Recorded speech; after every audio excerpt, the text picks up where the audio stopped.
Wills won't forgive Harry and Meghan. No door blabbermouth brother and wife can change spots. Well, apparently Prince Harry is trying to reconcile with his royal family by promising that he's done with trashing them in books and TV tell-alls, according to palace sources, who claim that his bitter big brother William refuses to forgive or forget. An insider reports that the olive branch is coming as Harry and Meghan's friends put out the word that the two of them have nothing more to say about the family after a nasty TV interview accusing the royals of racism, a humiliating Netflix docuseries, and also Harry's memoir Spare, which took some dirty shots at everybody from King Charles and Queen Camilla all the way to William and Catherine.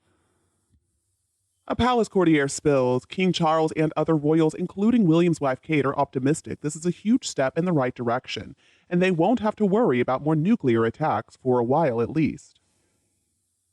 But for William, it's a case of believing it when he sees it, and it doesn't lessen how infuriated and hurt he is about all the mud that's been slung. He finds it incredibly rich that the Duke and Duchess of Sussex seem to have put out this olive branch, and highly doubts either Harry or his wife will stick to it. The courtier also said that William doesn't mean to be cruel and hard-hearted, and, quote, would like to think the best of Harry, but he's been burned way too many times to have much, if any, trust left. He hates how his brother sneaks around and tries to stay on terms with certain members of the family while icing other people out. Meanwhile, for the king and other members of the family, quote, it's a blessed relief Harry and Meghan are floating the idea of keeping their mouth shut about the monarchy. They're seeing any progress as a positive and encouraging William to think the same, but William's not ready to give Harry a pass. The insider also said it's his firm belief that you give the Sussexes an inch and they'll take a mile, and he's made that clear to enough people for Harry to be well aware where he stands. Now, surprisingly, Catherine has not given up on Harry because she's always, quote, felt a little sorry for him, according to the courtier. The courtier says she tells William that Meghan is the driving force behind all the nastiness, and the best they can do is turn the other cheek until Harry snaps to his senses. But it's an uphill struggle convincing William there's any hope left. He really does believe the damage is done and that the situation with his brother is now totally unfixable. Well, it's true that the brothers are incredibly different. I mean, in some ways, they couldn't be more different. It always seemed like they were very close, though. Now, Diana said that Charles and she had agreed to treat the boys the same when they were at home, and Charles understood where she was coming from, and he agreed that it was a good idea. I think that helped a lot after they lost their mother. Prince William looked out for Harry. They had similar interests, like both of them loved riding motorcycles and horses, they loved playing polo, they loved skiing, and so I think this passion for sports and athletics came from the Queen because she loved horses too, and also polo. Now, Prince Philip and Prince Charles were also big into polo, so that's probably where they got that from. Now, of course, like everybody, both the boys grew up and became men, and Harry did have more struggles in life, even in school, and before somebody comes out there and says, I don't know what I'm talking about, there is proof of this. Diana herself did interviews to admit that Harry wasn't very bright, and Harry also admitted that he didn't do well in school. Now, William was an excellent student. William was very popular, he had many friends, but everybody says that he was shy with strangers. Diana said the same, actually. Harry was a lot more outgoing, though. Now, William fell deeply in love with the beautiful Kate Middleton at the age of 21 or so. They had been good friends since 2001. Both of them were actually with other people when they first met. But then in 2011, a couple of years after they met, both of them were free. And William never wanted to rush into marriage. He saw what happened with his parents' marriage, and he didn't want to make the same mistake. And his mother was saying that she wasn't ready for that marriage, so I think he really took that to heart.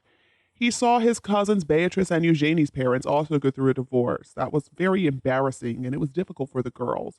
He also witnessed his Aunt Fergie talking about how it was so difficult with the tabloids and all the pressure, so he promised that he would not make the same mistakes in marriage as he had seen his family members make.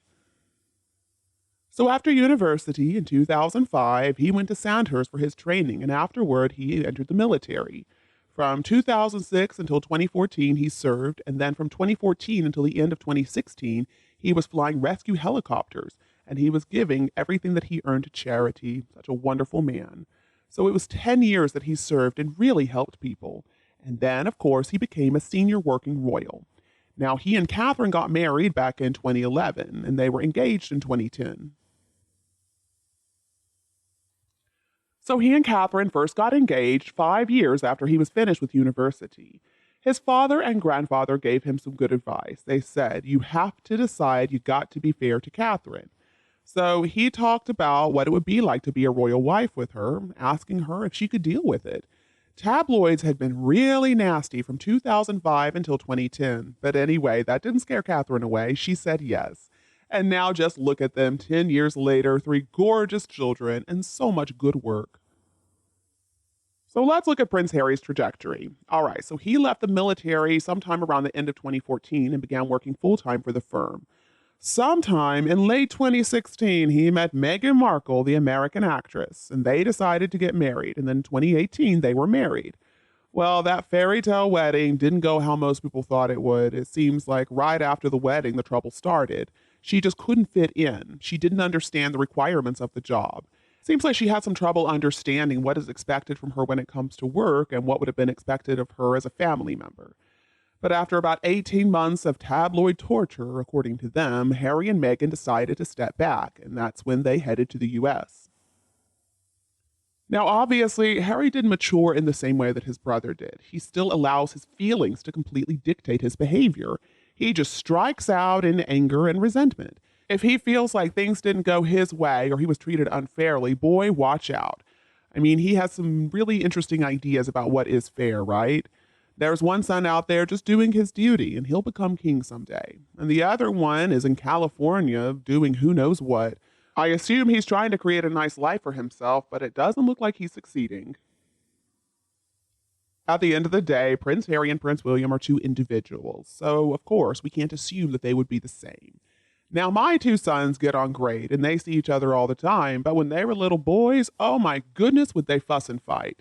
Now, one was academically very talented and did great in school, and the other had to go to special school for a year because he simply wasn't making progress. We still loved him to bits, though. So who has done better in life? Well, both have been very successful in their chosen fields. Now, the one who is more financially secure is the one who actually never tried hard in school. Until, that is, he was 12 years old and he figured out something that he liked. Now, he never did go to university, but he has been so successful anyway, that did not hold him back.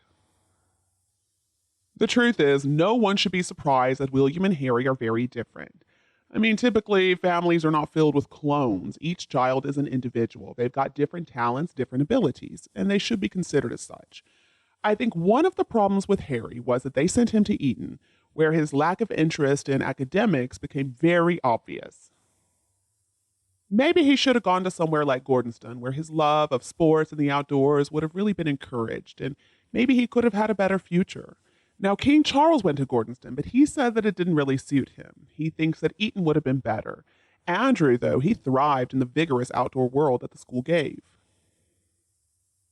Now, in both examples, the brothers were treated the same, and in both examples, the choice of school suited one but not the other. And as we well know, both brothers are very different people. But from everything that we see, in public at least, Charles and Andrew seem like they still get along pretty well, and they get along well with both other siblings. And you, what do you think about this relationship? Please let me know your opinion below in the comments. If you think my video is useful, please remember to like and share it with your friends and family who need it too. And don't be afraid to click the subscribe button to get more updates in the future. Thank you so much for tuning in, have a lovely weekend, and we'll be back to see you all tomorrow.